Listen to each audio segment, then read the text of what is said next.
मुझे ही नहीं, सीमांचल के जन जन को और कण कण को इस बात से बड़ी तकलीफ पहुंची है कि वहां पर भारतीय जनता पार्टी के कुछ नेता और विशेषकर माननीय सांसद अररिया प्रदीप साहब ने जो घृणित बयान इस वक्त दिया है।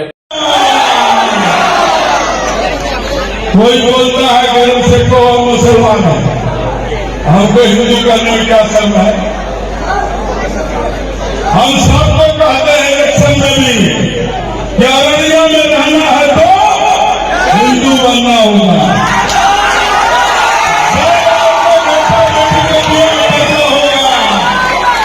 जब बेटा बेटी का ब्याह करना होगा तब जात खोज लीजिएगा, परिवार खोज लीजिएगा, नस्ल खोज लीजिएगा, हड्डी खोज लीजिएगा, खानदान खोज लीजिएगा।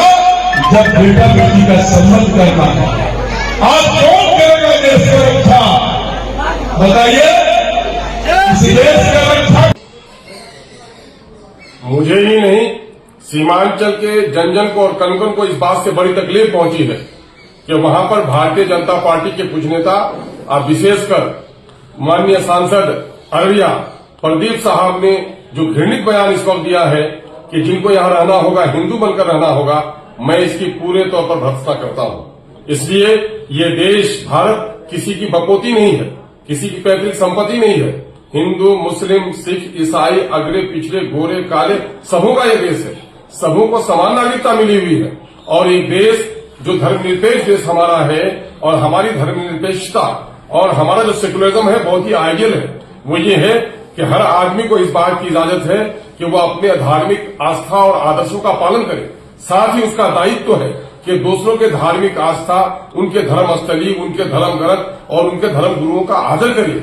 इस आदर्शपूर्ण माहौल को अगर कोई बिगाड़ना चाहता है तो सीमांचल की जनता कभी भी उसको इजाजत नहीं देगी। कान खोलकर इन नेताओं को सुन लेना चाहिए। सीमांचल के लोग भूखे रह सकते हैं, बदन पे कपड़े नहीं हो बर्दाश्त कर सकते हैं, लेकिन उन्माद को कभी बर्दाश्त नहीं कर सकते। अगर धोखे की टट्टी से जीत गए हैं वो तो अपने आप को बहुत बलवान नहीं समझे।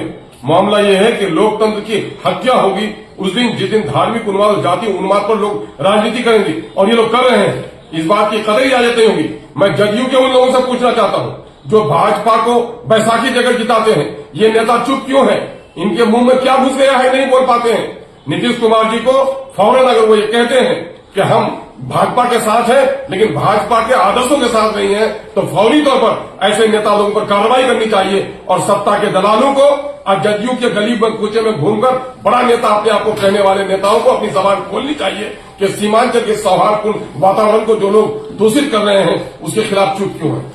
मैं समझता हूं सीमांचल की जनता कभी भी इस किस्म के घृणित बयानबाजी का समर्थन नहीं करेगी और आने वाले दिनों में इनको करारा जवाब मिलेगा। इन लोगों ने बहुत प्रयास किया है, पिछले दिनों में अमित शाह जी हो या मोहन भागवत जी भी हो, उस इलाके में आकर सबको हमारा सौहार्द, हमारी मोहब्बत, हमारी गंगा जमनी तहजीब खटकती है और ये लोग उसको बिगाड़ना चाहते हैं। सीमांचल की जनता कभी इसकी इजाजत नहीं देगी।